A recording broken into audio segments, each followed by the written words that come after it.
나는 불교를 믿는다. 저자직강 공부하고 있고요. 지금 전체적으로 뭐 우리가 지지난주에 한번 짚어봤지만 제1부 제3장 가르침 중에서 큰 1번 부처님이 깨달은 법에 대한 주제를 지난주까지 공부를 마쳤죠. 사실은 뭐 마쳤다 해도 그 중에 큰 주제 하나, 그러니까 뒤에 가서 우리가 핵심 경전에 보면 열애는 이것을 깨닫고 실현했다 라고 해서 그야말로 뭐 부처님 깨달음의 근본을 말해주는 세 개의 경전은 사실은 이제 공부를 미뤄 놓은 거죠. 뭐 그건 이제 그때 가서 다시 보더라도 일단 이제 여러 가지 그러니까 여러 가지 형태로 나타나는 부처님의 깨달음과 관련한 표현들을 찾아가지고 우리가 다 살펴보았죠. 그래서 부처님이 깨달은 법에 대한 주제는 이제 지난주 마쳤고요. 오늘은 이제 154쪽이죠. 이 부처님이 설한 법, 이익되고 열반으로 이끄는 법, 56번 상류따, 31번 시사파 습경 이렇게 봤는데 물론 뭐 부처님이 깨달은 법이 있고 그러면 또 부처님이 45년간 법을 설했고 하지만 그 중에 특히 부처님이 설한 법을 어떤 특징으로 말할 수 있느냐, 네, 이런 측면으로 볼 때 시사파 습경이란 경이 좀 특징을 하나 알려주는 거죠. 자, 먼저 경부터 읽어보겠습니다. 한때 세조는 고산비에서 시사파 숲에 머물렀다. 그때 세조는 시사파 잎들을 조금 손에 쥐고서 이것을 어떻게 생각하는가 비구들이여, 내 손에 쥔 조금의 시사파 잎과 시사파 숲에 있는 시사파 잎 가운데 어떤 것이 더 많은가? 라고 비구들에게 말했다. 대덕이시여, 세존의 손에 쥐어진 조금의 시사파 잎은 소량입니다. 그래서 시사파 숲에 있는 시사파 잎이 더 많습니다. 이처럼 비구들이여, 내가 실답게 알면서 그대들에게 설명하지 않는 것이 더 많다. 그러면 비구들이여, 무엇 때문에 나는 설명하지 않는가? 비구들이여, 그것은 이익으로 이끌지 않고 범행의 근본이 아니고 염오로 이탐으로 소멸로 가라앉음으로 실다운 지혜로 깨달음으로 열반으로 이끌지 않는다. 그래서 나는 그것을 설명하지 않는다. 그러면 비구들이여, 나는 무엇을 설명하는가? 비구들이여, 나는 이것이 고다 라고 설명하고, 나는 이것이 고집이다 라고 설명하고, 나는 이것이 고멸이다 라고 설명하고, 나는 이것이 고멸로 이끄는 실천이다 라고 설명한다. 그러면 비구들이여, 나는 무엇 때문에 이것을 설명하는가? 비구들이여, 이것은 이익으로 이끌고 이것은 범행의 근본이고 이것은 염오로 이탐으로 소멸로 가라앉음으로 실다운 지혜로 깨달음으로 열반으로 이끈다. 그래서 나는 이것을 설명한다. 비구들이여, 그러므로 이것이 고다 라고 수행해야 한다. 이것이 고집이다 라고 수행해야 한다. 이것이 고멸이다 라고 수행해야 한다. 이것이 고멸도다 라고 수행해야 한다. 자, 이 경우에서는 이제 참 우리가 그 부처님 설법에서 비유가 나오는 걸 보면 어쩌면 이렇게 단순하면서 핵심을 탁 찌르는 비유를 할까? 이렇게 이제 많이 느끼잖아요. 여기서도 예를 들어서 우리 법당 뒤에 이제 황령산이 있거든요. 저 황령산에 나무 이파리들이 많잖아. 나무 마당 가득 차 있잖아요. 그런데 그 중에 한 움큼의 나뭇잎을 딱 들었어. 그러면 요 한 움큼의 나무잎하고 황령산에 있는 나뭇잎하고 어떤 게 더 많아요? 황령산에 있는 나뭇잎이 더 많지. 이거 모르면 바보지 뭐. 물론 또 사람들에 따라서는 그게 말이요. 변하고 뭐 공하고 이래서 그거나 이거나 같은 거예요. 뭐 이렇게 또 뭐 말을 하려는 사람도 있을 수도 있어요. 근데 그렇게 접근할 일 아니지 뭐. 저거하고 이거하고 어떤 게 많아? 라고 하면 당연히 황령산을 가득 채운 이파리가 많지 뭐. 지금 부처님 시사빠 숲이라고 하는 시사빠라는 나무가 가득 차 있는 숲에 있는 나뭇잎하고 부처님 손에 요만큼 들은 시사빠 잎하고 어떤 게 더 많으냐? 이 질문을 하시는 거야. 그러니 뭐 당연히 부처님 손에 있는 양은 작고 산에 있는 그러니까 숲에 있는 잎새가 많습니다. 이렇게 대답을 하죠. 뭐 이런 아주 지극히 당연한 진짜 3살짜리도 알 것 같은 요런 질문을 딱 해놓고는 그 비유를 어디에 맞추느냐 하면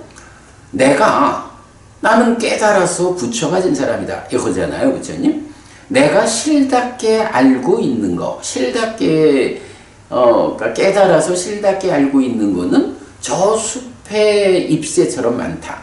그런데 그 중에 내가 그대들을 위해서 설한 것은 손에 있는 요 한 움큼의 잎새와 같은 이렇게 작은 것을 설했다. 이렇게 말을 하거든요.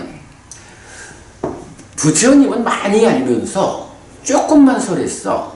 이거 좋은 거야, 나쁜 거야? 아니 그 많이 알고 계시는 거를 다 말해주면 더 좋지 않나? 다 말씀해버리면 믿지 않을까 봐. 기본적으로 네. 부처님이 깨달음의 과정이 있잖아. 네. 그래서 왜냐하면 부처님은 그 알려진 길이 없었단 말이에요. 스승이 없었으니까. 그러니까 당신 스스로 많은 노력을 해가지고 그 중에 최후의 팔정도라는 길을 찾아가지고 깨달았잖아. 그러니까 그 많은 시행착오의 과정들 이래가지고 아주 많은 것들에 대해서 부처님은 알았어. 그 왜 우리가 앞에서 보았지만 그 무소유처, 비상비비상처 이런 높은 경지에 갔다가도 거기에서 나오는 이유가 뭐야? 굉장히 행복한 삶이기는 하지만 또 태어나는데 이바지하는 길이야. 나는 내 목적은 태어나지 않는 윤회에서 벗어나는 데에 있다. 이것이 완전한 행복이다. 이거잖아요. 그러니까 거기에서 나왔잖아. 그래가지고 거기서 나와서 또 고행을 하면서 고행의 과정에서 또 얼마나 많은 그 공부를 하셨어요. 그런데 그거 역시 깨달음의 길이 아닌 거야.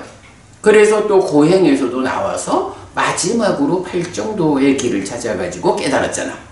그러면 부처님 입장에서는 이렇게 스승 없이 길을 찾는 과정에서 뭐 어찌 보면 그러니까 그동안 과정에서 알게 된 것 중에 어떤 것은 깨달음으로 가기 위한 토대가 되는 이런 이제 삼배라는 거는 또 그렇게 되죠.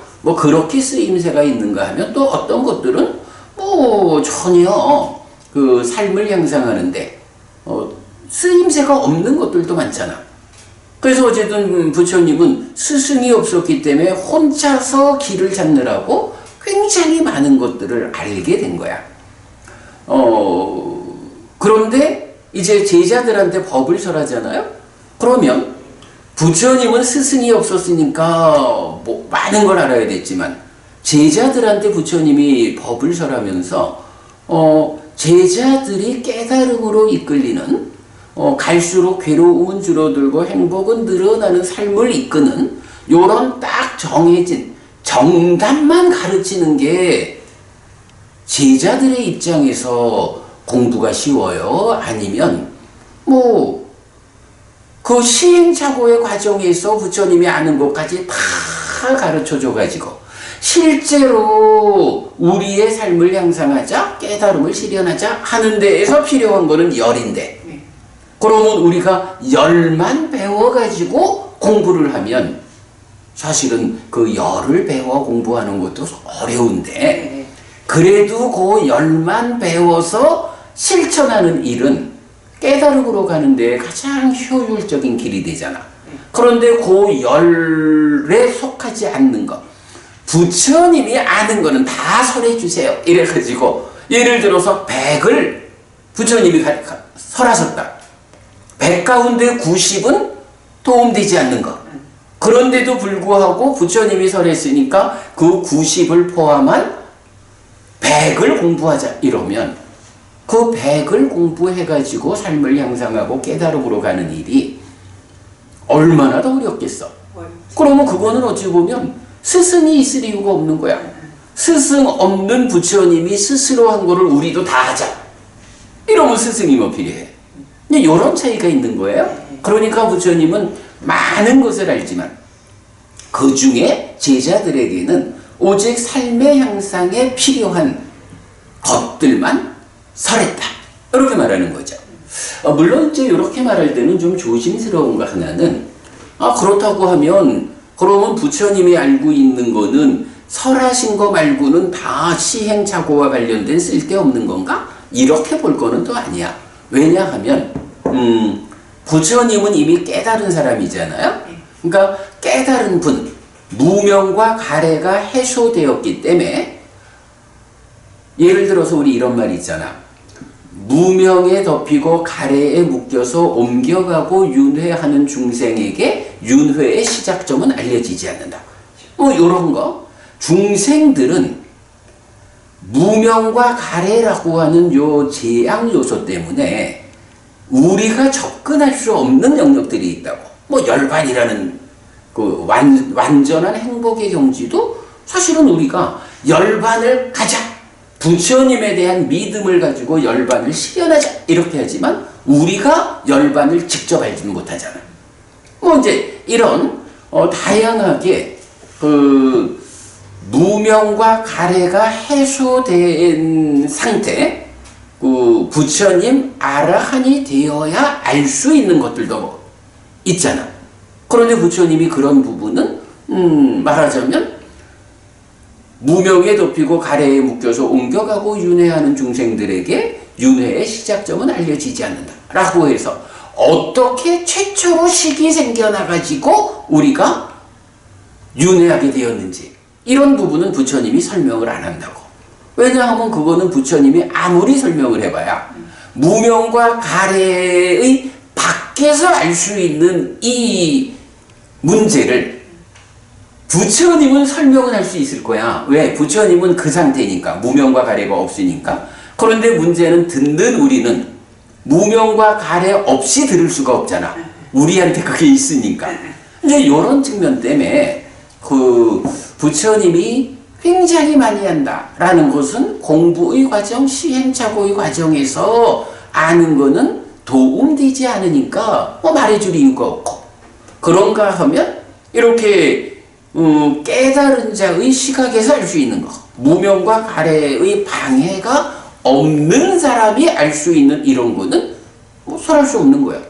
뭐 이제 요런 그런 점으로 생각해 보면 이제 부처님이 내가 알고 있는 거는 이렇게 숲의 잎새처럼 많은데 그대들한테는 오직 그대들의 삶을 향상으로 이끄는 내가 이제 깨달았기 때문에 그대들의 스승이 되었기 때문에 스승이 꼭 알려줘야 하는 제자들에게 필요한 그것만 설했어.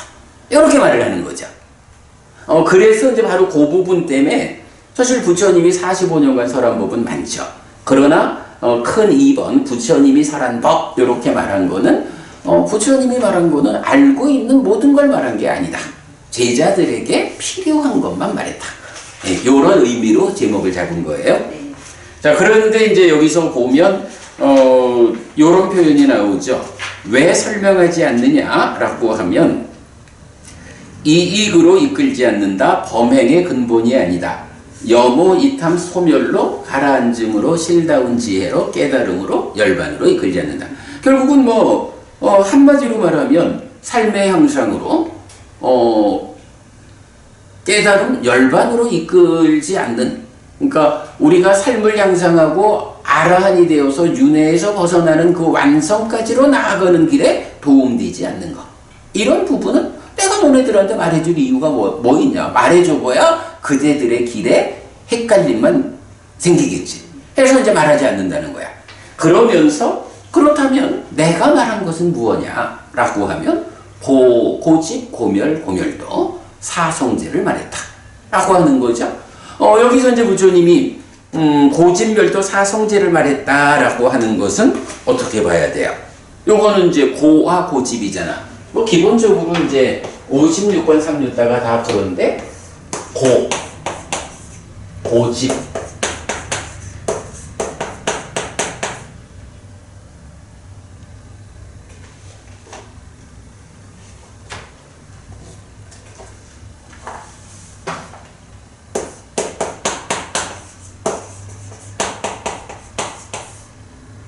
내가 뭘 지금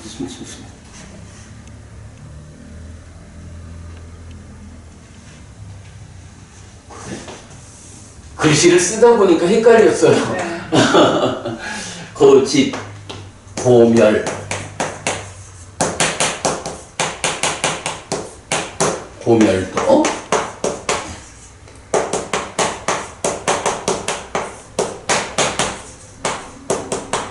요게 사성제잖아요. 네. 괴롭다라고 하는 중생들의 삶이고 그 괴로움이 소멸되었다라고 해서 완전한 고멸 열반의 시련이고 고집 무엇 때문에 괴로움이 생깁니까? 라고 하는 괴로움이 자라난다라고 하는 조건관계 고멸은 어떻게 생겨납니까? 라고 하는 괴로움의 소멸로 이끄는 실천 요거는 요렇게 가서 고집이 가래라고 나오죠. 네. 괴로움의 원인인 가래를 부수면 가래가 부서지면 고멸이 되죠. 그리고 고집은 가래면서 가래를 전후한 12연기 가래를 전후해서 괴로움이 생겨나는 과정 12연기 이렇게 되고 고멸로 이끄는 실천은 이제 요게 8정도 그래 되는 거죠. 그래서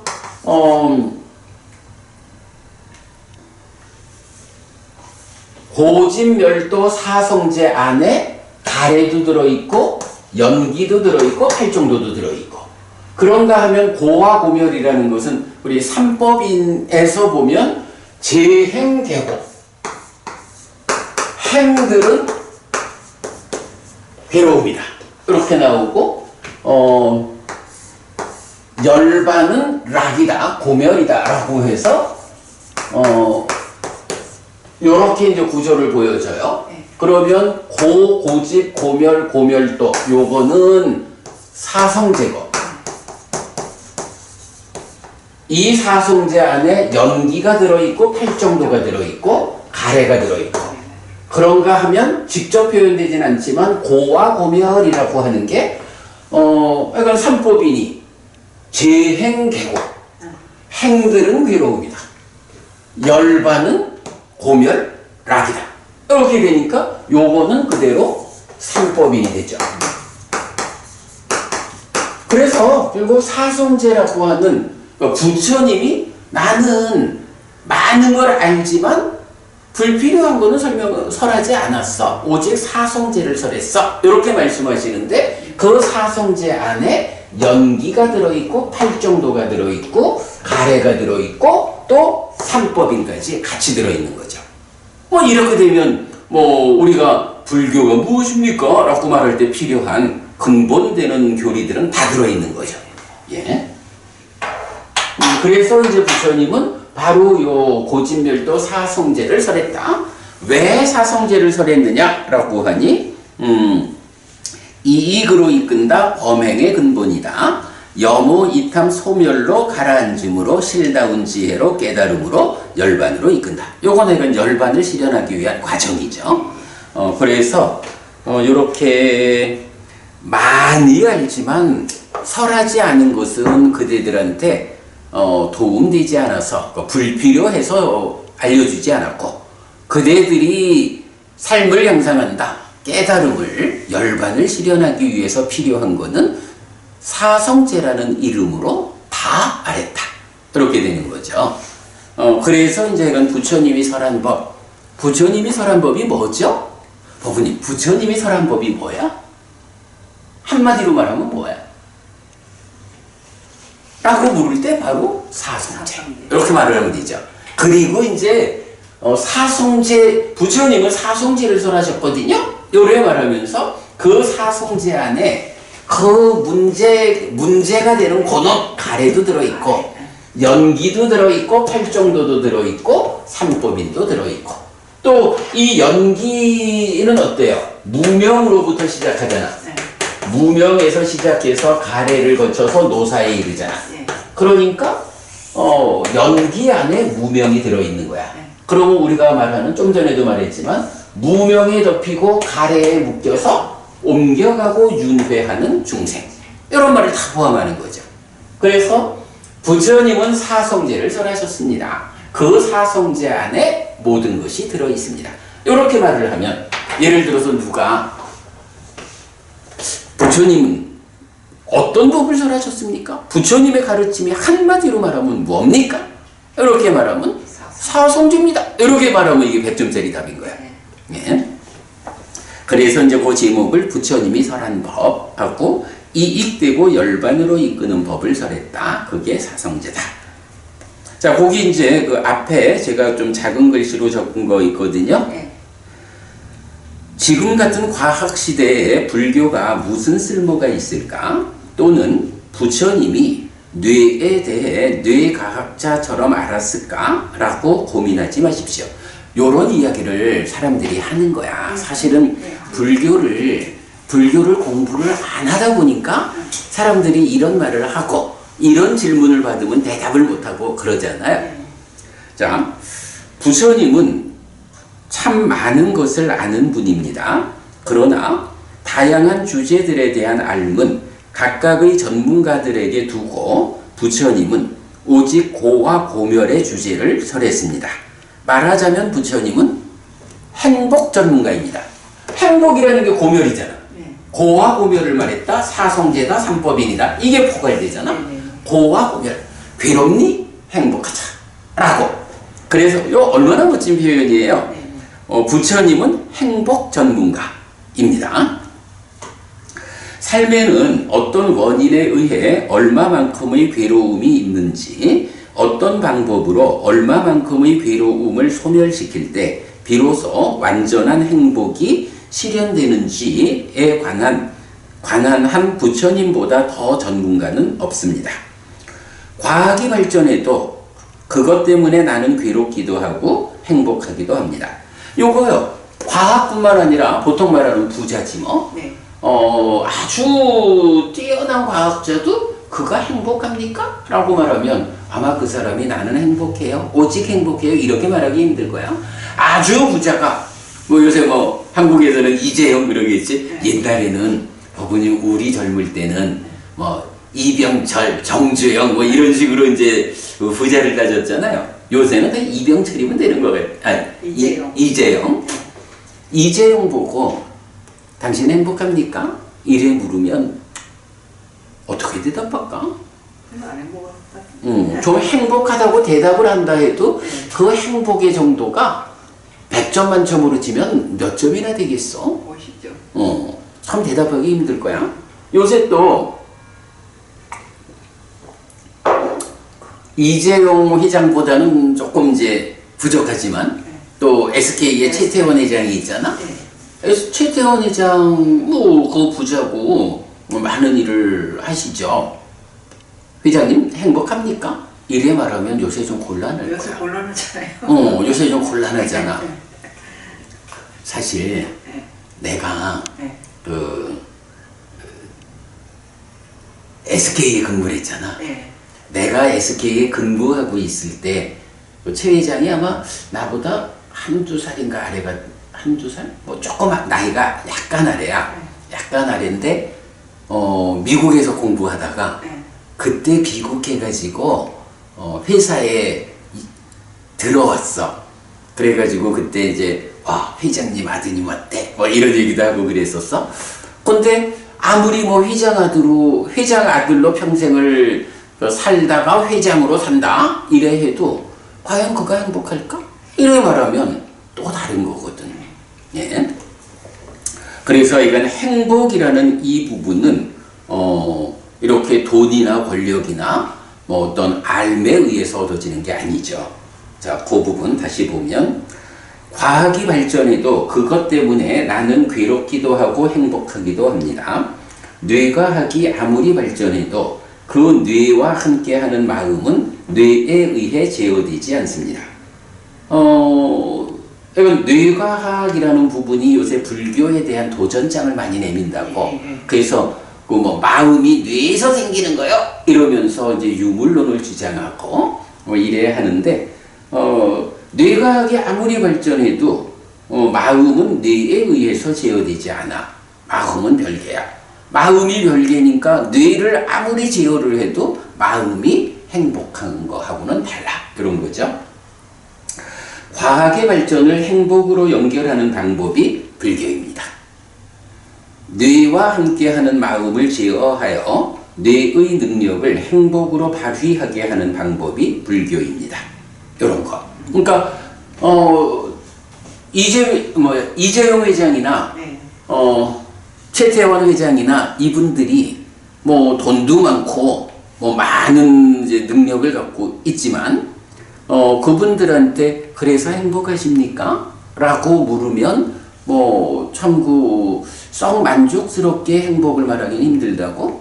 그러면 그분들한테 자, 회장님이 행복하고 싶습니까? 라고 물으면 행복하고 싶겠지 뭐.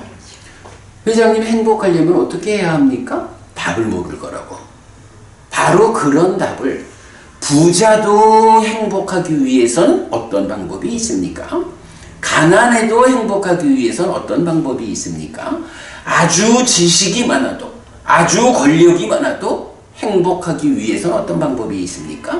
지식이 없고 권력이 없어도 행복하기 위해서는 어떤 방법이 있습니까? 오직 모든 것이 행복할 것이냐 괴로울 것이냐. 이래서 행복을 위한 방법은 어디 있습니까? 무엇입니까? 이렇게 말하면 그때 주어지는 답은 오직 부처님 가르침에 있다. 요거. 그러기 때문에 이제 우리가 부처님을 행복 전문가 이렇게 적을 수가 있는 거죠. 그렇게 부처님은 행복 전문가입니다. 그래서 불교는 삶의 어떤 형편에서도 행복을 만드는 이익되는 가르침입니다. 이렇게 정리를 한 거예요. 자, 요 시사파 습경 짧은 경이지만 여기에서 부처님이 내가 아는 건 많지만 그대들을 위해서 설한 거는 딱 요만큼이야. 그 이유가 있어. 라고 말씀하시는 거. 사실은 굉장히 중요하고 그래서 제가 요거를 큰 주제 중에 두 번째 주제 부처님이 설한 법으로 정리를 해봤어요. 자, 그렇게 하고 넘어갑니다. 자, 그 다음에 이제 큰 3번이에요. 그러니까 부처님이 깨달은 법에서 큰 1번을 양이 많고 어려워서 이제 여러 주에 걸쳐서 해왔는데 그거 마치고 나니까 이제 빨리 나가네. 부처님이 설한 법 후딱했고 이제 세 번째 보면서 보지 못한다 라고 하는 교리가 있어요. 자, 먼저 책부터 읽어볼게요. 3. 보면서 보지 못한다. 빠쌍나 빠싸띠띠 29번 상류따 7번 정신경 범행이 완성되지 않음 등의 이야기. 쭌다요. 참으로 현재 세상에 나타난 스승들에 관한 한 쭌다요. 나만큼 최상의 어둠과 최상의 명성을 성취한 다른 어떤 스승도 나는 보지 못한다. 또한 쭌다요. 참으로 이 시대의 상가와 수도자 집단이 생겨 있지만 이 비구 상가와 같이 최상의 어둠과 최상의 명성을 성취한 다른 어떤 상가와 수도자 집단을 나는 보지 못한다. 쭌다요. 참으로 바르게 말하는 자가 모든 조건을 갖추고 모든 조건을 완성하고 모자라지도 않고 넘치지도 않고 잘 설해지고 오로지 완성된 범행을 잘 드러내었다라고 말한다면 바로 이것을 모든 조건을 갖추고 모든 조건을 완성하고 모자라지도 않고 넘치지도 않고 잘 설해지고 오로지 완성된 범행을 잘 드러내었다 라고 말해야 한다. 준다요. 우타카 라마푸타는 보면서 보지 못한다 라고 지시적으로 말한다. 보면서 보지 못한다 라는 것은 무엇인가? 잘 벼려진 날카로운 칼날을 보면서 그 경계를 보지 못한다.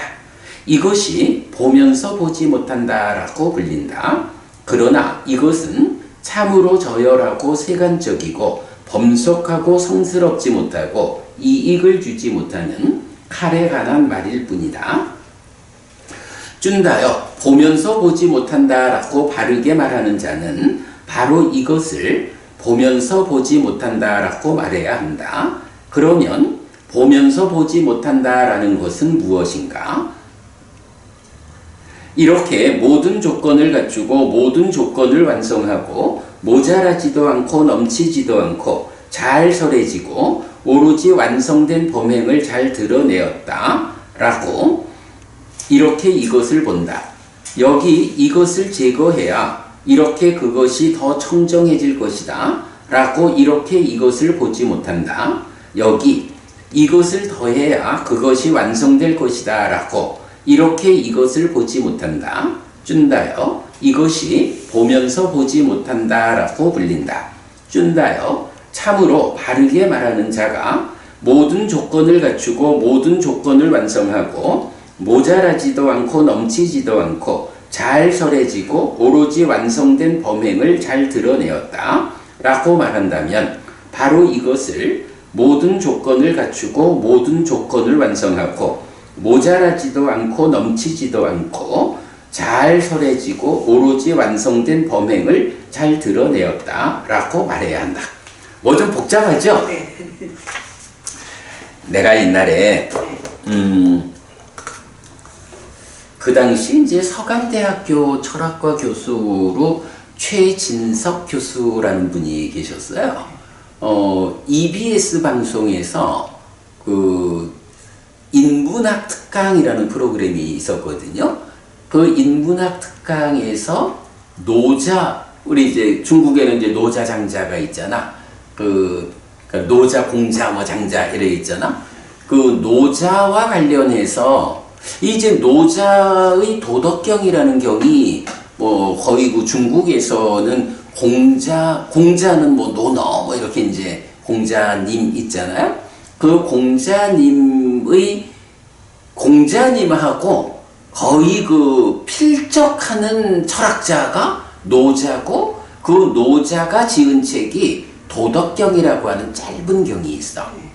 그런데 이제 그 노자가 지은 도덕경이라는 이 철학서적이 뭐 중국의 아주 그 가장 뛰어난 중국으로 보면 최고의 스승 이런 개념으로 오히려 공자보다 더 위대한 스승으로 이제 노자를 철학자들은 이제 평가를 하는 거죠. 그런데 이 최진석 교수가 그 현대 철학자 노자 이런 제목으로 14번인가 그 인문학 특강을 하는 걸 제가 다 봤어. 근데 이제 제목이 재밌잖아. 이미 그 공자 노자도 다 부처님하고 비슷한 시절에 태어나신 분들이잖아요. 그러니까 말하자면 2600년 전에 살던 분이거든. 그런데 2600년 전에 살다간 노자를 최진석 교수는 현대 철학자 노자 이렇게 표현을 하는 거야. 그러니까 말한 거는 그때 말했지만 그 노자의 가르침이 지금 철학자들의 가르침과 뭐 괴를 같이 한다. 뭐 지금 철학자들보다 더 높은 철학이다 이런 얘기겠죠. 네. 그래서 이제 그걸 다 봤는데 그때 보면 무시무종이란 말이 거기에 나와요. 도덕경에. 네. 시작이 없고 끝이 없다 이런 말이잖아. 무시무종. 시작이 없고 끝이 없는 거야. 근데 이 부분을 이야기하면서 비유를 들기를 종이를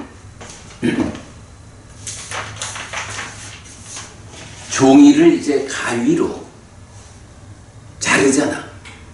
그러면 여기 가위질을 통해서 종이가 잘라지는 여기에 시작점이 있나?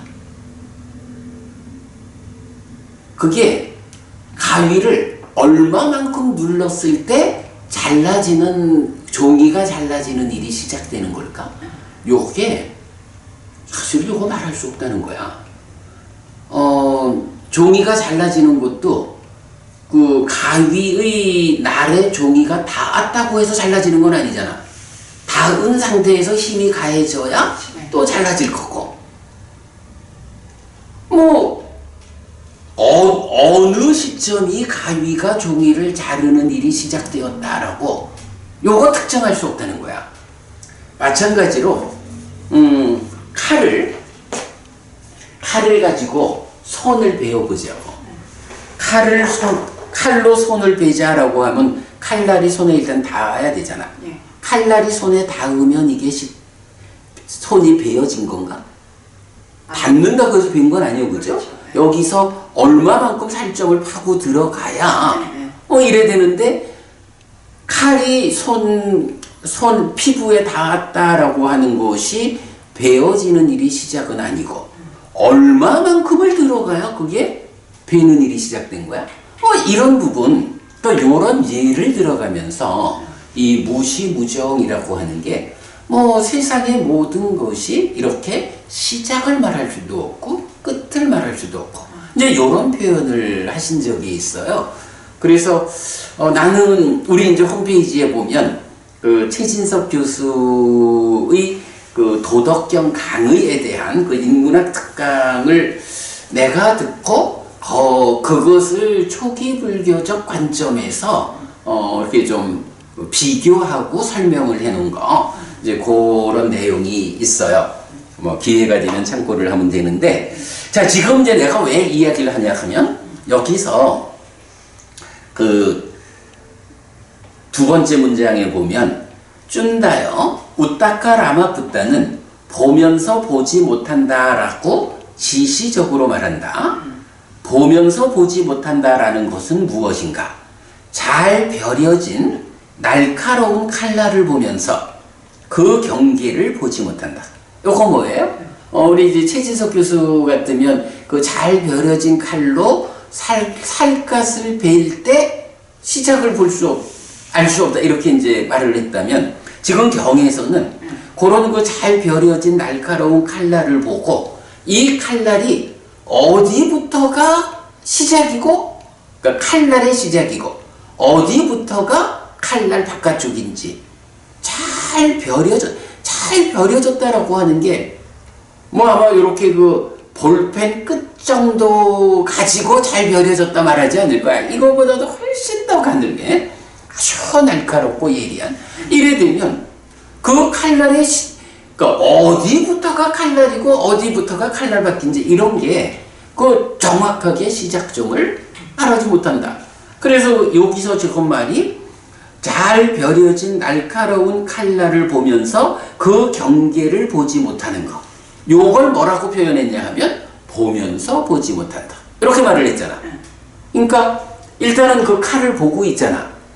칼을 보는데 그 칼날의 그 잘 벼려진 날끝이 어디부터가 칼이고 칼바퀴인지 이거는 못 본다는 거야. 타당하죠? 예. 이렇게 말을 한 사람이 누구냐 하면 우따카 라마푸타. 우따카 라마푸타 누구죠? 부처님이 그죠? 그래서 비비상초를 성취한 스승이잖아. 네네. 그러다가 이제 나왔지. 그러니까 우따카 라마푸타라는 사람은 한마디로 말하면 중생들의 삶의 영역, 세상의 꼭대기 비상비비상처를 성취한 사람이잖아. 그 비상비비상처를 성취한 아주 높은 경지의 수행자가 보면서 보지 못한다라고 하는 한마디 말을 놓고 무엇이 보면서 보지 못하는 것인가 라고 할 때 잘 벼려진 날카로운 칼날을 보고는 있는데 그 끝을 볼 수 없어. 이렇게 표현했다는 거야. 그런데 이제 부처님은 이 경에서 보면서 보지 못한다라는 요 말에 특별한 의미를 부여하거든요. 그런데 부처님이 부여하는 그 특별한 의미는 이제 우타카라마 붓다가 칼을 하나 넣고 보면서 보지 못한다 이렇게 말하는 거하고는 다르다. 그래서 우타카라마 붓다가 그렇게 말하는 거 요거는 참으로 저열하고 세간적이고 범속하고 성스럽지 못하고 이익을 주지 못하는 단지 칼에 관한 말일 뿐이다. 이렇게 말을 하죠. 그러면서 이제 부처님은 앞뒤에서 이런 표현을 한다고 모든 조건을 갖추고 모든 조건을 완성하고 모자라지도 않고 넘치지도 않고 잘 설해지고 오로지 완전한 범행을 드러내었다라고 말하는 거. 그러니까 잘 설해지고 라는 건 뭐야? 법이 잘 설해졌죠.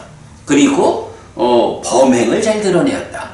우리가 이제 부처님 이야기를 할 때 우리가 이제 뭐 역할 분담 이런 얘기도 할 때 부처님은 법을 설하고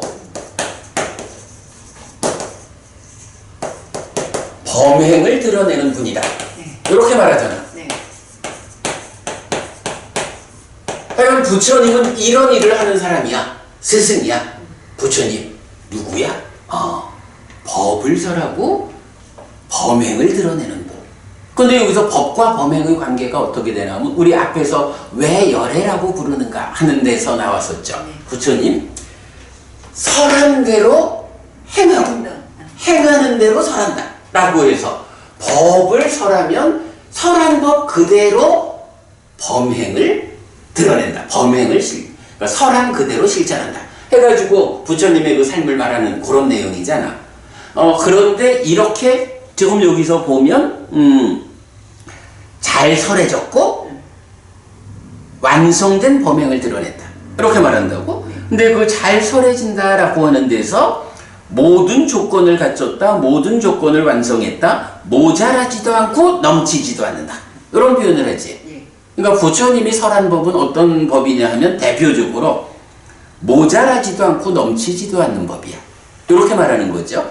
그러면서 이제 우타카라마 붓다가 칼날을 가지고 보면서 보지 못한다 이런 말을 했는데 그거는 저열한 거예요. 칼에 대한 얘기뿐이고 정말로 우리가 보면서 보지 못한다라는 말을 할 때는 그 말의 의미를 어떻게 이해해야 하느냐 하는 거를 말해주는 거야. 근데 그 말이 뭐냐 하면 모자라지도 않고 넘치지도 않아. 자, 이제 이런 이야기를 한번 보자고요.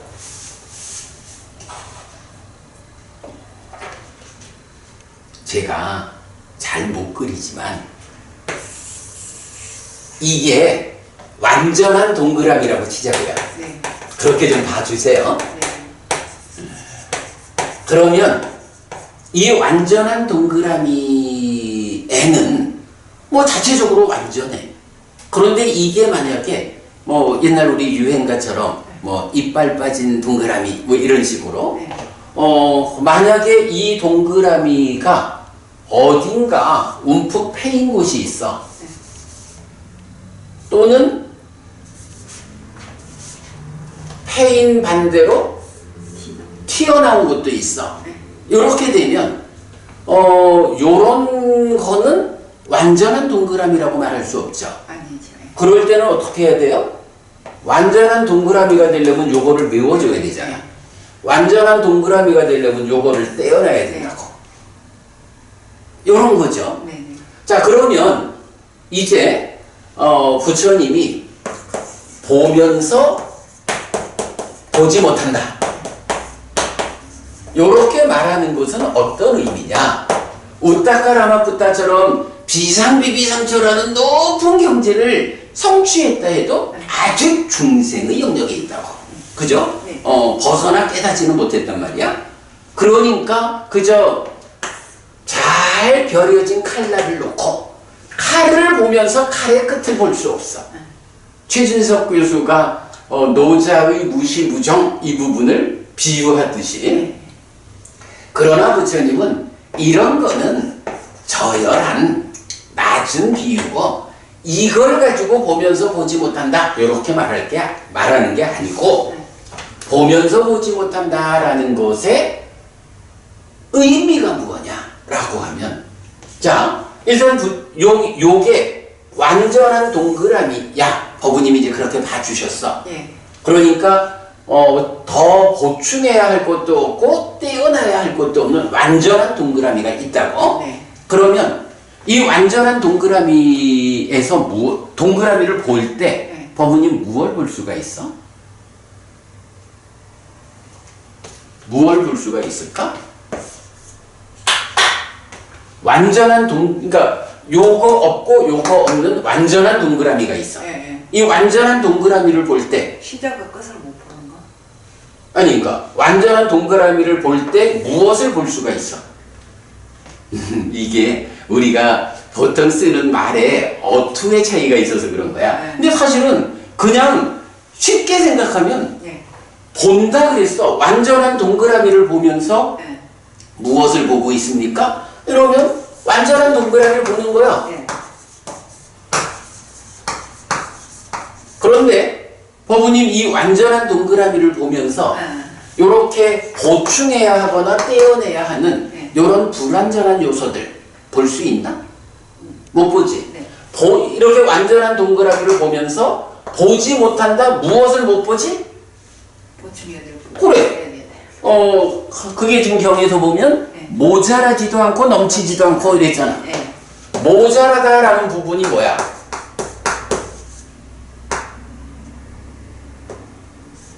모자라다라는 게 요게 모자라는 거지. 그러니까 채워야 되는 거.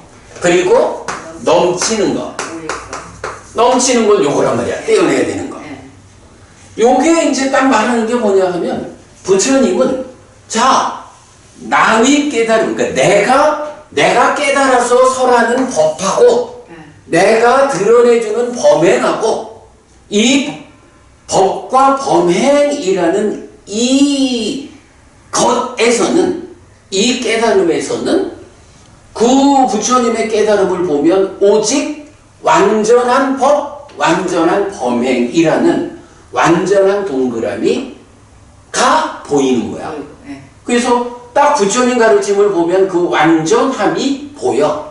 그 완전함을 보고 있는데 거기에서 그렇기 때문에 이런 모자라고 넘치는 불완전함은 볼 수가 없어. 이 말은 뭐 사실 아주 간단한 말이잖아. 그런데 이 말의 의미가 뭐야? 부처님이 부처님은 정등각이잖아요. 스스로 이제 완전한 깨달음을 성취했다 이래 말하는 거잖아.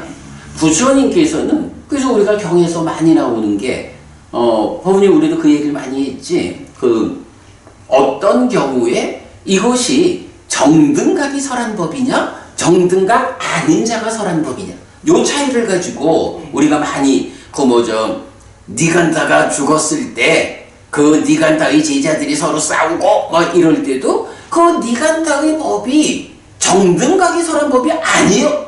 그러니까 서로 혀를 칼로 삼아서 싸워 이런 얘기 나왔잖아. 부처님의 가르침은 정등각이 설한 가르침이기 때문에 그럴 일이 없어. 이런 후대에 와가지고 부처님 제자들이 싸우는 건 뭐야? 그거는 부처님 가르침 때문에 싸우는 게 아니고 부처님 가르침에다가 계속 무언가를 덧씌워 가지고 이런 부분을 만들어 버렸기 때문에 싸우는 거지. 부처님 가르침 자체로서는 뭔가 섞어버리고. 그러니까 그래서 이게 보면서 보지 못한다. 이게 이제 원어로는 빠쌍 나 빠사티. 요게 이제 이건 분사형에 대해서 보면서 보고 있는 자에서 보면서 보다. 그런데 부정해서 보지 못한다. 이런 말이거든. 빠쌍 나 빠사티. 요 아주 정말 중요한 표현이에요. 빠쌍 나 빠사티. 보면서 보지 못한다. 요 한마디에 의해서 우리가 알 수 있는 게 부처님 가르침은 완전한 가르침인 거야.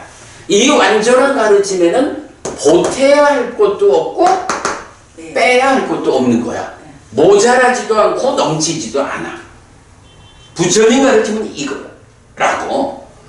우리가 앞에서 부처님이 깨달은 법은 무엇일까? 부처님이 설한 법은 무엇일까? 이런 부분을 이제 보았잖아. 그 같은 맥락에서 그렇다면 이렇게 부처님이 깨닫고 설한 이 법은 어떤 특성이 있습니까? 보면서 보지 못하는 법입니다. 무엇을 봅니까? 그 완전함을 봅니다. 무엇을 보지 못합니까? 모자라고 넘치는 부분을 볼 수 없습니다. 부처님 가르침은 이렇게 완전한 법입니다. 정등각에 의해 설해진 법입니다. 이 부분을 딱 요 한마디로 말해주는 거거든. 보면서 보지 못한다. 빠싹나 빠싸디. 예. 요거 뭐 충분히 설명됐죠? 네네. 예. 그러면 이제 그 앞에 부분 제가 좀 정리한 내용 읽어볼게요. 네. 자, 그래서 이제 읽어본 경에 의하면 부처님의 지위는 최상의 어둠과 최상의 명성을 성취한 스승이다. 곧 첫 문단에서 나왔죠. 네. 그 다음에 승의 지위는 최상의 어둠과 최상의 명성을 성취한 상가, 제자들의 모임이다. 그리고 법의 지위는 무엇입니까? 정등각에 의해 설해진 법의 특징은 가르침의 완전함은 볼 수 있습니다. 왜? 참 이런 부분이 나도 글을 잘 썼어. 가르침의 완전함은 볼 수 있습니다. 왜? 있기 때문입니다. 딱 요 표현이야, 그치? 완전한 동그라미가 있기 때문에 보는 거야. 요런 더할 바 뺄 바는 없기 때문에 못 보는 거야. 이게 부처님 가르침의 특징인 거야. 요 얘기죠. 그래서 있기 때문입니다. 그러나 부처님 가르침 가운데 부족해서 보충해야 할 점이나 과해서 덜어내야 할 점을 찾으면 볼 수 없습니다. 왜? 없기 때문에. 있기 때문에 보고 없기 때문에 못 보는 거야. 요게 하여간 우리가 부처님 가르침의 진정을 찾아 진정으로 접근하자 하고 불교를 부처님에게로 되돌리자라고 하는 게 그 기준이 뭐냐 하면 바로 이렇게 없는 것을 만들어 가지고 엉뚱하게 공부하는 데에서 없는 것은 없는 대로 두고 있는 것만으로 돌아가자. 그걸 우리가 지향하는 거지요. 굉장히 중요한 표현이죠. 그래서 정등각에 의해 설해진 법, 즉 진리는 더 이상 발전하지 않습니다. 자체로 완전하기 때문입니다. 세상의 변화에 불교가 변화하여 맞추는 것이 아니라 세상의 변화를 불교로서 해석하고 불교로서 대응해야 합니다. 이것이 세상의 변화에 대응하는 최선의 방법입니다. 사람들은 이제 그 얘기를 많이 해요. 뭐 불교 교리 발달사 이런 책도 있어. 네. 불교의 교리가 발전을 한대, 발달한대. 그런데 고분이 우리가 이제 시험을 보잖아. 네. 시험이 100점 만점짜리 100점 만점짜리 이제 답안지가 있는 거야. 그런데 이 100점 만점짜리에서 누가 120점을 받았어. 있을 수 없지. 있을 수 없지. 네. 사실은 이거는 뭐냐 하면 100점 만점에서 20점만큼 달라진 거잖아. 20점만큼 달라진 답을 써놓고는 나는 120점 받은 거요. 이렇게 말하면 100점 만점짜리에서 이거는 있을 수가 없는 거야. 바보 같은 짓이고 그냥 자기 혼자 자기 틀린 줄도 모르고 내가 100점짜리 만점이지만 나는 더 잘 풀어가지고 120점을 맞았어. 바보가 거짓말이라고. 100점 만점이다라고 하는 게 뭐야? 이렇게 완전한 동그라미 보면서라고 말하는 이 법이잖아. 네. 이거를 이제 부처님으로부터 멀어지면서 이제 후대에 많은 사람들이 조금씩 변화를 시킨다고. 그러면서 불교 교리가 더 발달했다. 초기에 부처님 살아계실 때의 가르침은 소승이란 말도 하고 그건 낮은 거고 이러면서 부처님 가르침과 달라진 것에 중심을 두고 부처님 가르침을 폄훼한다고. 그런데 이거요, 분명하게 120점을 받았다고 아무리 주장을 해도 100점 만점인 상태에서는 20점만큼 달라진 거야. 이 달라진 거를 뭐라고 불러요? 변질됐다고 부르는 거야. 여기서 분명히 120점을 말하는 사람은 자기네 120점이 이 완전한 동그라미여서 부처님이 100점짜리를 설한 거는 20만큼 부족해. 우리가 20을 채웠어. 이런 얘기가 되는 거야. 이거는 부처님을 정등각이다 라고 우리가 이티피소 바가와 아라항 삼마삼부터 세존은 아라한이고 정등각입니다 라고 말하는 이 근본을 깨는 거예요. 부처님이 정등각이 맞다면 부처님의 가르침 이 동그라미는 이미 100점 만점으로 부처님에 의해서 보여진 거라고. 엉뚱하게 20점을 더 갖다 놓고는 그게 부족한 걸 채웠어! 라고 자기네는 말하지만 그게 아닌 거예요. 엉뚱하게 불필요한 20점을 갖다 얹은 거예요. 이렇게 되면 넘치는 것을 만들어버린 거예요.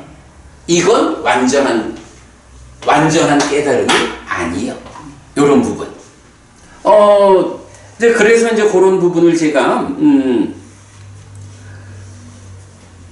정등각에 의해 설해진 법, 즉 진리는 더 이상 발전하지 않습니다. 이렇게 표현한 거고 자체로 완전하기 때문이다. 그리고는 이제 바로 이렇게 변화를 주장하는 사람들은 2600년이나 지났다. 부처님 시절에서부터 그 사이에 세상이 얼마나 변했니? 세상이 변하면 불교도 변해가지고 세상에 맞춰야 되는 거야. 그래야 불교가 살아남지. 이런 얘기를 한다고. 그런데 그거 아니거든. 불교가 뭐예요? 우리 앞에서 시사파경에서도 봤지만 오직 부처님은 괴로울 것인가 행복할 것인가? 그대가 돈이 많으냐 명성이 많으냐 권력이 많으냐 이거 추구하는 게 불교가 아니라고. 돈이 많은 사람도 괴롭고 명성이 많아도 괴롭고 권력이 많아도 괴롭거든. 오직 최상위 개념으로 부처님이 선언하는 것은 고와 고멸. 괴로울 것인가 행복할 것인가 이거란 말이야. 그러면 그 괴로울 것인가 행복할 것인가 라는 이 최상위 개념에서는 2600년 전 부처님 당시의 사람들도 괴로웠다고. 그래서 괴롭지 않고 싶어서 부처님을 스승으로 탱크 만드는 방법을 알려주세요. 그럼 우리가 세상을 통일할게요. 이런 거 가르쳐달라 한 게 아니고 우리가 지금의 과학 수준에서 어떤 삶을 살아가든 우리가 행복할 수 있는 방법을 가르쳐 주십시오. 이걸 요청했다고. 부처님도 그렇지, 뇌과학적으로 뇌가 어떻게 생겼는지 이거 깨달은 게 아니라고 완전한 행복의 시대, 이게 깨달음이잖아. 그러면 부처님도 그랬고 부처님 시절의 제자들도 그랬고 지금 시절도 비록 과학이 발전을 했다라고 해도 그 과학이 우리를 행복하게 만드는 건 아니라고.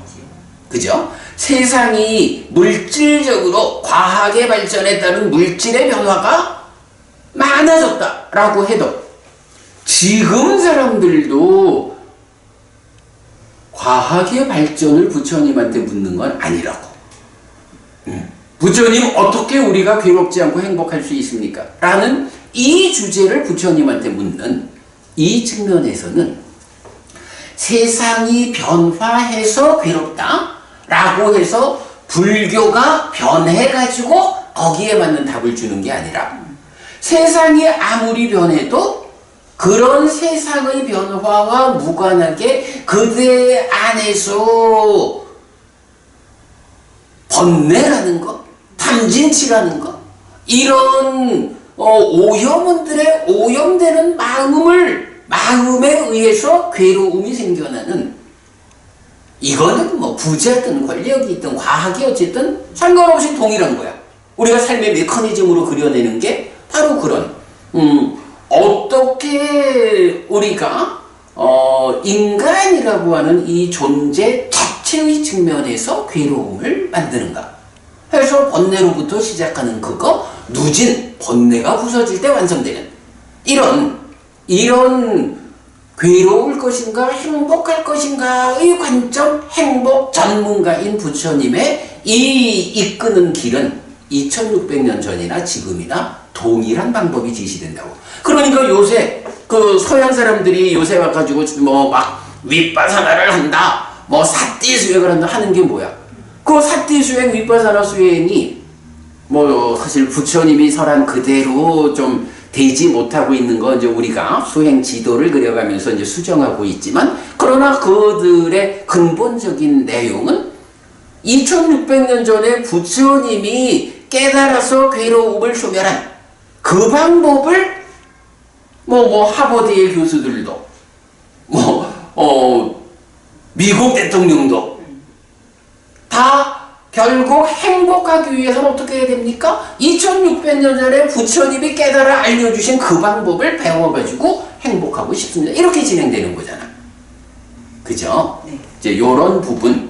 하여간 그래서 우리가 세상의 변화에 따라서 불교가 변화해서 맞춰주는 게 아니고, 세상이 변화해도 그것을 부처님 가르침에 의해서 세상의 변화가 이러하다, 이러한 변화 위에서 우리가 어떻게 괴로움을 해소하고 행복할 수 있는가라고 불교 부처님 가르침을 이 완전함을 유지하는 가운데에 세상의 변화에 적용해가지고 세상을 이끌어야 하는, 불교가 따라 변하는 거 아니야. 예, 요런 부분을 이제 제가 적어 놓은 거거든요. 하여간 요 보면서 보지 못한다. 빠싹나 빠싸디. 법부님 처음 들어보지? 놀랍지? 놀라운 거예요, 이게. 아니, 저도 사실 공부하다가 이 내용을 보고 정말 깜짝 놀랐어. 진짜 깜짝 놀랐어요. 아, 정말 대단한 거야.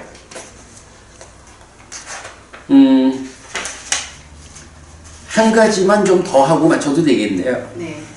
자, 그러면 이제 오늘 우리 부처님이 설한 법 하고 보면서 보지 못한다 두 개 보았고요. 자, 그 다음에 이제 큰 4번 하나의 무더기에 속한 가르침 했거든요.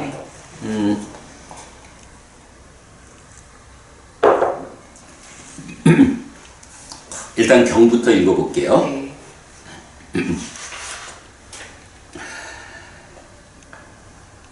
요거는 사실은 이게 또 중요해서 법부님 지금 요 책 없지? 책이 얘가 어디 있죠?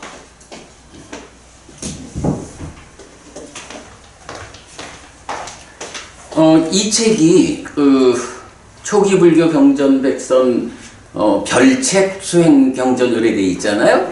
근데 요 책을 쓰면서 우리가 이 책을 만들고 100일 법문을 하는 과정에 좀 보충해야 하는 내용이 있다 해서 이제 이 책의 시작에서는 몇 가지 보충이 되어 있다고요. 그 보충된 데서 바로 요 하나의 무더기에 속한 가르침 요 주제를 보충해 놨거든요. 10페이지 볼게요.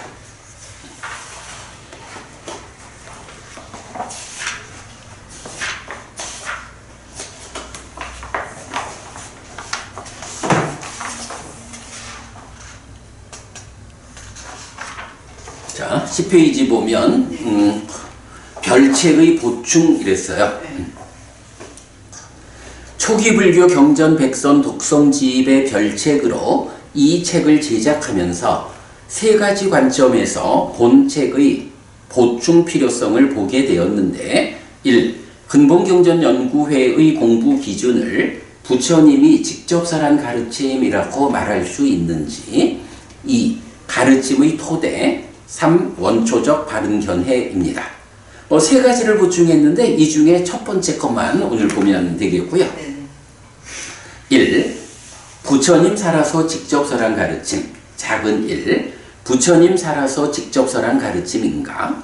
한국 붓다와다 불교 해피법당 근본경전연구회는 부처님 살아서 직접 설한 가르침의 범주로 1. 율장의 마하위반가와 비구니 위반가, 그리고 2. 경장의 사부 디가 마치마 상류타 앙구따라 니카야와 쿠타카 니카야에 속한 법구경과 수타니바타를 지정하고 있습니다. 요거 우리 공부 기준.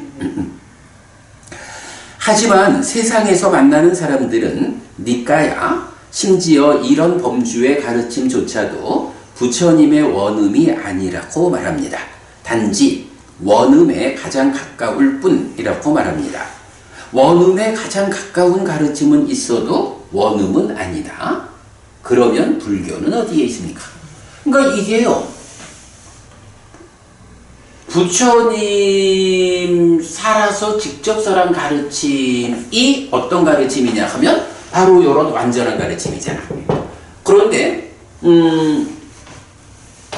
세상에는 이제 굉장히 많은 후대의 교재들 이런 부분을 다 모아가지고 경이라고 말을 하는데, 그러다 보면 이런 변질에 따르는 왜곡이 생겨나잖아. 그래서 우리가 이런 왜곡이 없는 부처님 가르침을 가르침 그대로 만나기 위해서 이런 공부 기준을 설정하고 이 안에서 답을 찾아가는데, 사람들은 그래 그 근본경전연구회 해피법당이 공부하는 게 가장 좁은 영역으로 부처님의 원음에 가장 가까워, 요렇게는 인정을 해. 근데 가장 가깝기는 하지만 그렇다고 그게 부처님 원음이라고 말하면 안 돼, 이렇게 말을 하는 거야. 그래서 이제 제가 그렇게 질문을 하는 거예요. 아니, 분명히 우리가 부처님, 불교 신자니까 부처님 제자로서 부처님의 가르침을 이런 약간 완전한 가르침을 배워가고 있는 거야.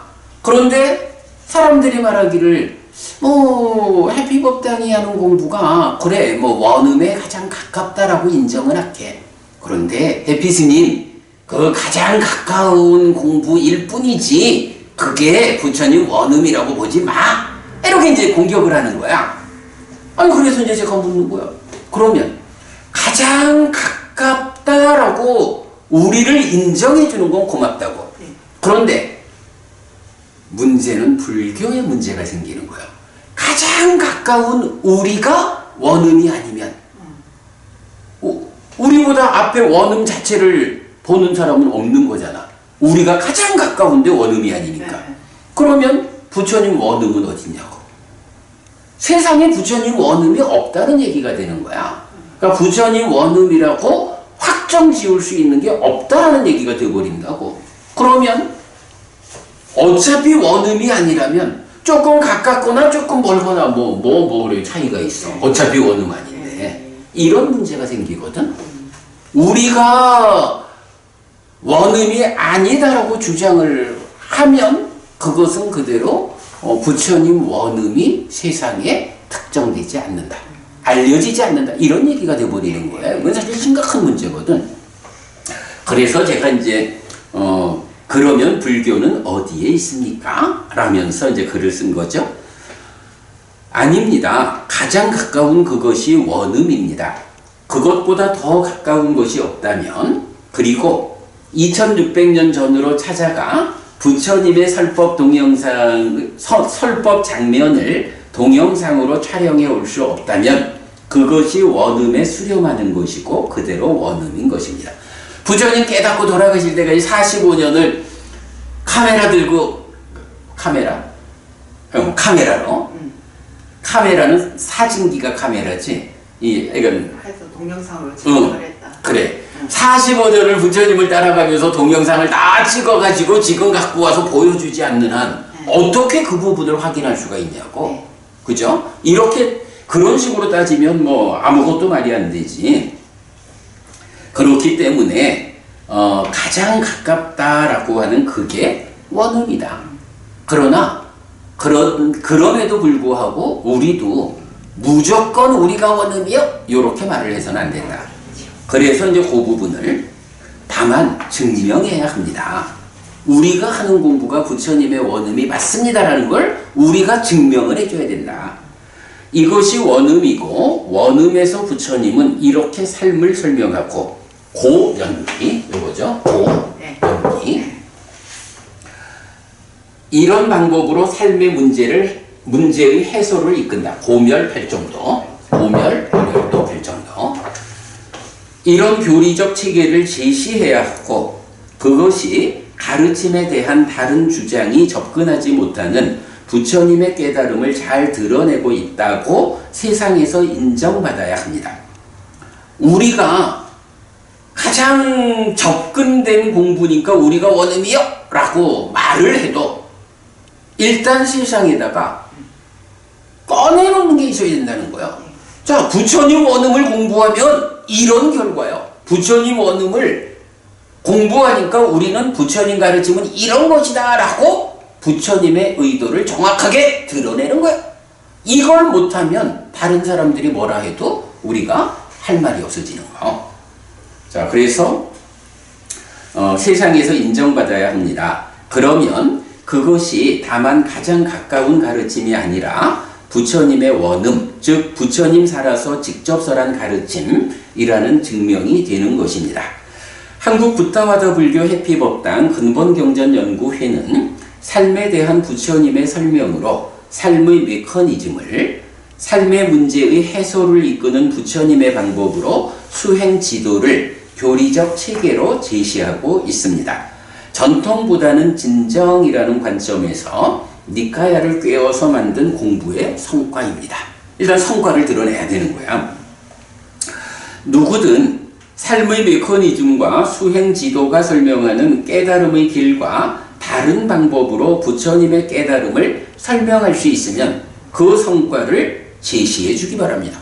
이제 우리는 삶의 메커니즘, 수행 지도 해서 공부의 성과를 부처님은 삶을 이렇게 설명합니다 라고 꺼내놨잖아. 이제 우리 보고 당신들이 가장 가깝기는 해도 원음은 아니요 라고 말을 하려면 당신들이 공부의 성과를 꺼내놔 봐.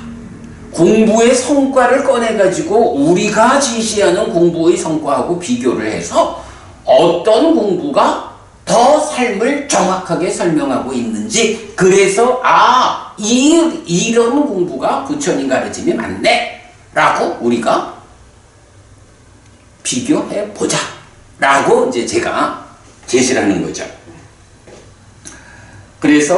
그래서 어떤 성과가 더 타당하게 부처님을 대변할 수 있는지 토론해 보면 이 가르침이 단지 가장 가까운 가르침인지 아니면 그대로 부처님의 원음인지를 판단하게 될 것입니다.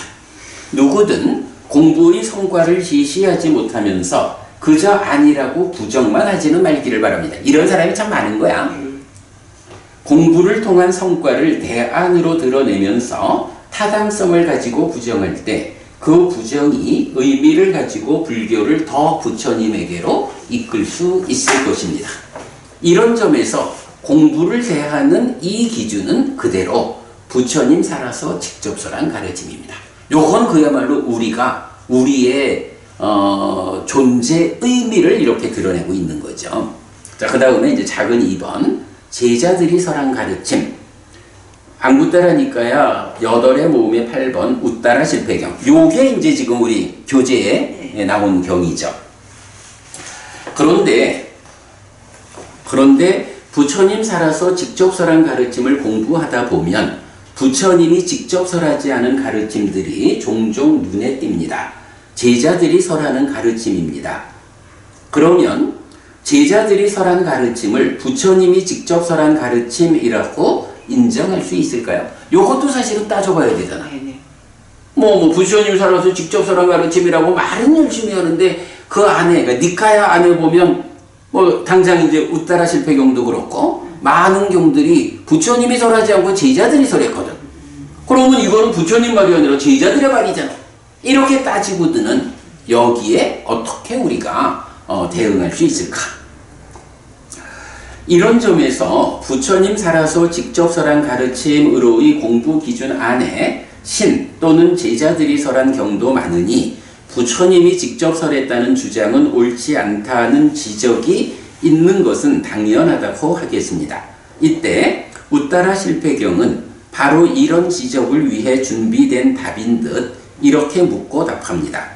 질문: 대덕이시여, 이 말씀은 우따라 존자 스스로의 이해입니까?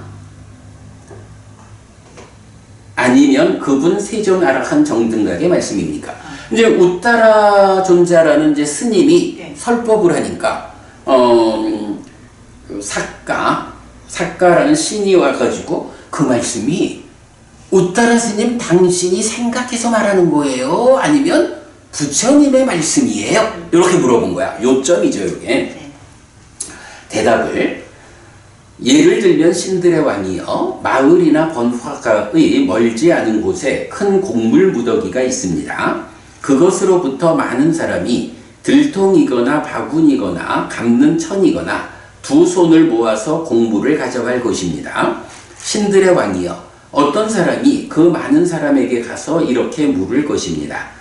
그대들은 어디에서 이 곡물을 가져갑니까? 라고. 신들의 왕이여, 어떻게 말하는 것이 그 많은 사람이 바르게 말하는 자로서 말하는 것입니까? 대덕이시여, 우리는 이러저러한 곡물 무더기로부터 가져갑니다. 라는 것이 그 많은 사람이 바르게 말하는 자로서 말하는 것입니다. 이처럼 신들의 왕이여, 잘 말해진 모든 것은 어떤 것이든 그분 세존아라한 정등각의 말씀입니다. 그것으로부터 거듭 취하여 우리도 다른 사람들도 말합니다. 이제 이런 곡물 무더기가 있어. 그러면 이 곡물 무더기에서 여러 사람들이 가져갈 수 있는 만큼 가져가잖아. 그거 어디서 났어요? 저 곡물 무더기에서 가져오는 겁니다. 이렇게 말하듯이 이제 많은 부처님 제자들이 완전한 동그라미라는 부처님 가르침에서 사람들을 만날 때마다 이 부처님 가르침에서 요거 가져와서 설하고 요거 가져와서 설하고 이렇게 하면 이 가르침이 이게 아무개 스님이 설한 거요, 부처님이 설한 거야. 요 얘기죠. 하나의 곡물 무더기라고 하는 게 그 의미거든요. 잘 말해진 모든 것, 즉 부처님이 설한 가르침을 옮겨 말하는 것은 신이나 제자들이 해야 하는 역할입니다. 요거 사실은 우리가 지금 하는 일도 뭐예요? 열심히 니까야를 번역을 하고 강의를 하고 우리가 공부하고 옆 사람들한테 말하고 하는 게 다 뭐냐 하면 부처님 가르침이라는 하나의 곡물 무더기에서 부처님 가르침을 가지고 와가지고 전달하는 요 일을 우리가 하고 있는 거잖아. 근데 제자들이 이 일을 안 하면 곡물 무더기 자체도 잊혀버리죠. 잊혀져 버리죠. 그러니 신이나 제자들이 말한 일화로서 니까야에 포함된 경들은 그들의 가르침이 아니라 부처님이 설한 가르침입니다. 다만 잘 말해진 부처님 가르침의 무더기, 이건 무아라는 거지. 그 안에서 거듭 옮겨 말해진 것만이 그 일화 자체로서 니까야에 포함되어 있다고 이해해야 합니다. 여기서 이제 잘 말해진 무아, 그렇다고 후대의 제자들이 그 무더기 안에서라는 전제를 달고 새로운 경을 만드는 것에 대해서도 타당성을 부여하자는 의미는 아닙니다. 오직 전승된 범주 안에 있는 옮겨 말해진 경들에 대한 이해의 측면일 뿐입니다. 그러니까 잘 말해진 무아의 범주 안에서 옮겨 말하는 게 부처님 가르침에서 옮겨오는 거지. 만약에 누가 말하면서 상나가정 이러고 참나 이러가면서 무아라고 하는 부처님 가르침에 맞지 않는 것을 말한다라고 하면 그건 뭐야? 이 부처님 가르침의 동그라미 밖에 있는 다른 곡물 무더기에서 가지고 와서 설하는 거잖아. 그러니까 이거는 부처님 제자가 서로 한다 해도 같은 곡물 무더기에서 온 게 아니니까 이건 틀려 이 얘기고. 그런가 하면 그러면 이렇게 다른 곡물 무더기에서 가져오는 것만 아니라면 뭐 어차피 무아라고 하는 하나의 정체성을 가지고 있다면 꼭 부처님이 설명한 동그라미 안에 있지 않아도 밖에서 무아라고 하는 잘 설해진 그대로를 잘 설해진 것을 새롭게 경을 만들어 가지고 공부하자, 가르치자. 이렇게 되면 이거는 무아를 말하기는 해도 부처님 가르침은 아니죠.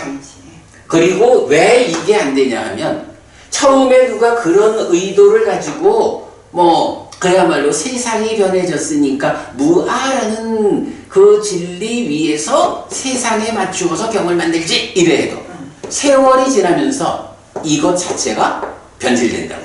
새로운 경들을 만들기 시작하면 끝내 변질된다고. 그러기 때문에 정등각에 의해서 설해진 가르침은 부처님이 설하신 그대로일 뿐이고 그 안에서 옮겨 말을 해야 맞지. 부처님 말씀 그대로 내가 만들지 뭐. 우리도 경 하나 만들까? 이래 되면 안 된단 말이야. 그러면 혹시 우리가 부처님 가르침에 잘 맞는 경을 만들었다 해도 시간이 흘러가다 보면 또 다른 사람들이 우리 흉내를 내면서 만들고 하다 보면 자기들은 똑같이 만들었다 생각해도 사실은 똑같지 않는 문제가 생기죠. 그래서 그렇다면 우리도 그들처럼 부처님이 설한 가르침을 옮겨 말해야 합니다. 다만 다른 무더기 안에서 옮겨 말하면 그것은 바르게 말하는 것이 아니고 외도의 가르침을 전달하는 것이 되니 신중하게 옮겨 말해야 합니다. 사실 지금 한국 불교에서 이렇게 외도의 가르침을 전달하는 경우가 많죠. 요걸 보통 신두화되었다 이렇게도 말을 하고 있지만 사실은 이거는 우리 그 불교 신자들이 현명해야 돼. 예? 이런 의미에서 붓다와다 불교의 공부 기준은 부처님 살아서 직접 설한 가르침입니다. 잘 말해진 부처님 가르침의 무더기 무아 안에서 거듭 옮겨 말해진 신이나 제자들의 대화를 포함하여 1차 결집에서 결집된 공부입니다.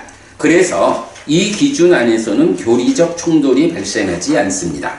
그리고 어떤 주제에 대해서든 부처님의 의도에 따르는 확정적 결론을 도출할 수 있습니다. 또한 아직 잘 이해되지 않는 것은 공부가 성숙해서 이해하게 될 때까지 밀어놓으면 됩니다. 섣불리 자기의 몰 이해를 근거로 부처님의 가르침을 부정하지 않아야 합니다.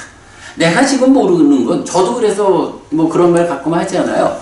이 부분은 제가 아직까지 잘 몰라서 우리가 공부를 좀 더 하다 보면 알게 되면 그때 우리 또 말합시다. 이렇게 하잖아요.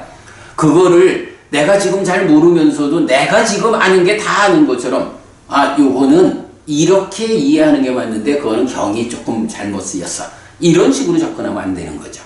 예. 그래서 미뤄둘 건 미뤄두어 가면서 그렇게 공부를 하자라는 거고요. 요렇게 해가지고 우리 하나의 무더기에 속한 가르침 우따라실 배경 요 내용을 공부를 다 했어요.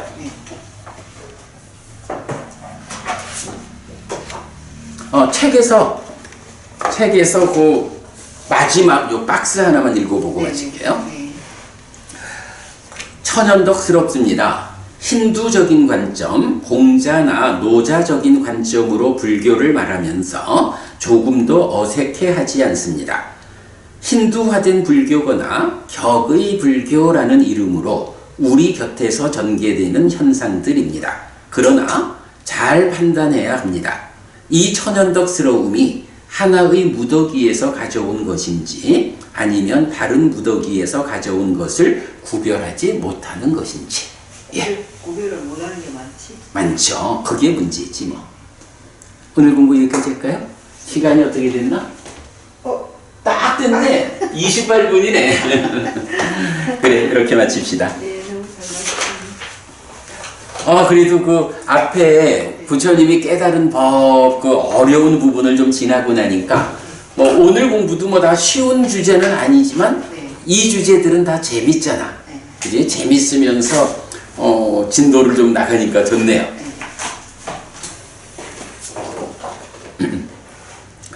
삼마삼부또 바가와 스와카또 바가왔다 담모 숫바티반노 사와카 상고띠. 세조는 정등각이시다. 세조로부터 법은 잘 설해졌다. 제자들의 상가는 잘 실천한다. 찌랑띠타뚜 로가스밍 삼마삼부따 사산한띠. 정등각의 가르침이 이 세상에 오래도록 머물기를. 이차마항 얀냥 야지똥 양마마 아싸 디가라땅 히타야 수카야띠. 오랫동안 나에게 이익과 행복을 주는 자선행을 실천하리라. 이당 다낭 페따낭 니아띠 살로 히타낭 우빠까빠뚜. 이당 다낭 페따 니아띠 살로 히타 파리 분잔뚜띠. 이 보시가 돌아가신 친지와 혈육들에게 도달하기를. 이 보시를 돌아가신 친지와 혈육들이 사용하기를. 오늘도 우리가 훌륭한 법의 등을 함께 달았습니다. 이 법의 등의 공덕이 오랫동안 여러분들에게 이익과 행복으로 함께 하기를 바랍니다. 또한 오늘의 이 법보시의 공덕이 여러분 생각하시는 그분들에게 도달하고 사용되기를 바랍니다. 수고하셨습니다. 수고하셨습니다.